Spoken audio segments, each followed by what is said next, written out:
Welcome to The Explainer. Today, we're going to deconstruct one of the most effective and, frankly, financially successful ransomware threats out there right now, a group that calls itself Akira.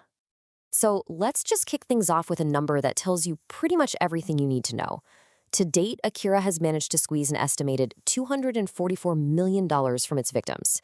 This isn't just some random hacking. It's a massive, highly profitable criminal enterprise.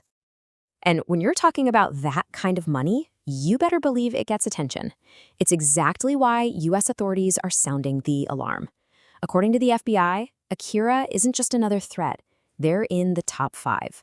That puts them in a very elite and very dangerous class of cybercriminals. So let's meet the people behind these digital heists. Who exactly is Akira? And how on earth did they become so notorious in just a couple of years? Well, their rise has been incredibly fast. I mean, they just showed up in March of 2023, going after Windows systems, which is pretty standard, but they evolved, and they evolved quickly. Within months, they were hitting the really complex virtual environments that basically run major corporations. And that adaptability, that's a huge reason for their success. So they've got this whole retro vibe going on. A name from a classic anime film, a dark web portal that looks like something out of the 80s. But don't let that fool you. Their strategy is ruthlessly modern, and it's all built around a devastating tactic known as double extortion. And this is really their secret sauce. They don't just lock up your files and demand money for the key. No, first, they quietly sneak in and steal gigabytes and gigabytes of your most sensitive data. Then, after they've got what they want, they encrypt your entire network. So now they can hit you with 2 threats at once. Pay us to get your business running again, and pay us to keep your private data from being leaked to the entire world. So how are they pulling this off? You'd think they must be using some kind of super advanced zero-day exploit that nobody's ever seen before, right? Well, nope.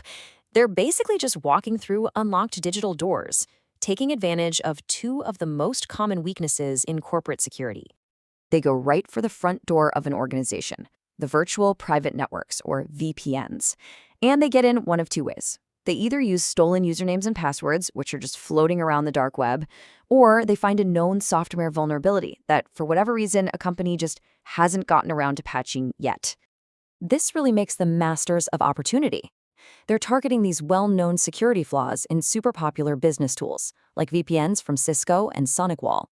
It's almost like they're just walking down a long hallway, rattling every doorknob, just waiting to find the one that someone forgot to lock.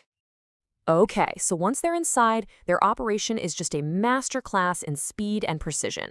They have a playbook, and they stick to it, which security researchers have been able to map out from real-world attacks. Their method is incredibly patient. First, they map out the whole network to find where the crown jewels are kept. Then, they start moving silently from system to system, often using legitimate IT tools to fly under the radar. From there, they steal the master keys, high-level admin passwords, and then they start sneaking all that valuable data out the back door. The craziest part? This all happens before anyone even has a clue they're there. And check out the tools they use. This isn't some kind of secret alien technology. It's a mix of publicly available hacking tools, perfectly legitimate remote access software like AnyDesk that they use to blend in, and even some of their own custom tools designed for one purpose: to hunt down and shut down security software. But here's the real kicker. Right before they launch the ransomware, they take one final, absolutely devastating step. They execute a single command designed to find and delete all of the recent system backups. I mean, this move is a total knockout blow. It takes away the victim's ability to recover on their own, which dramatically increases the pressure to just pay the ransom. So, with the data stolen and the backups totally gone, Akira is ready to deliver its signature 1-2 punch. So, imagine you're the victim. This is the terrible dilemma they put you in. On one side, your entire business is at a dead stop because all your files are locked. On the other side, they're threatening a public data leak, which could mean catastrophic damage to your reputation and massive regulatory fines. They force you to choose between 2 awful, awful outcomes. And they are not picky about who they hit. While they tend to focus on small and medium-sized businesses, they've gone after pretty much every critical sector you can think of. Manufacturing, education, healthcare, you name it, mostly across North America and Western Europe. Now, this next part is probably the most important lesson we can learn from Akira's success. And it's not really just about software. It's about something way more fundamental. This insight from security experts at Veeam just gets right to the heart of the problem. You see, in many of the recent attacks, especially those hitting SonicWall VPNs, the victim organizations had already applied the security patch for the very vulnerability Akira was known for using. They did the right thing. So what gives?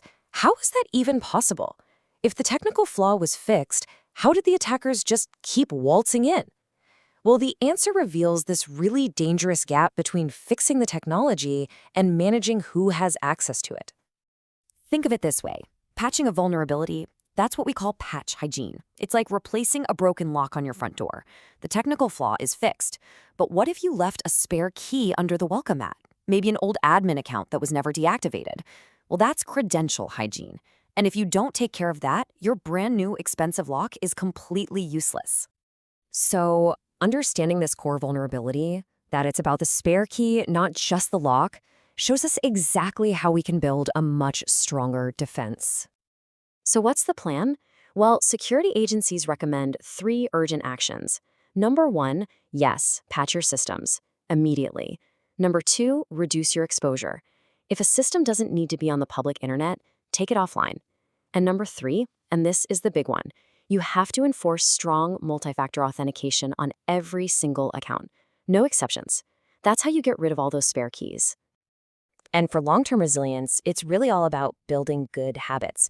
Things like enforcing strict password rules and actually getting rid of old, dormant user accounts. You need to have offline backups that are totally out of reach for an attacker. And you should segment your network so that even if an attacker gets in one door, they're trapped in that one room. So the real takeaway here isn't just install your updates. It's that real security means looking at every potential way in, especially the ones we tend to forget about. It forces every organization to ask itself a pretty critical question. Your front door is patched and locked, sure, but have you checked to make sure you didn't leave a window wide open?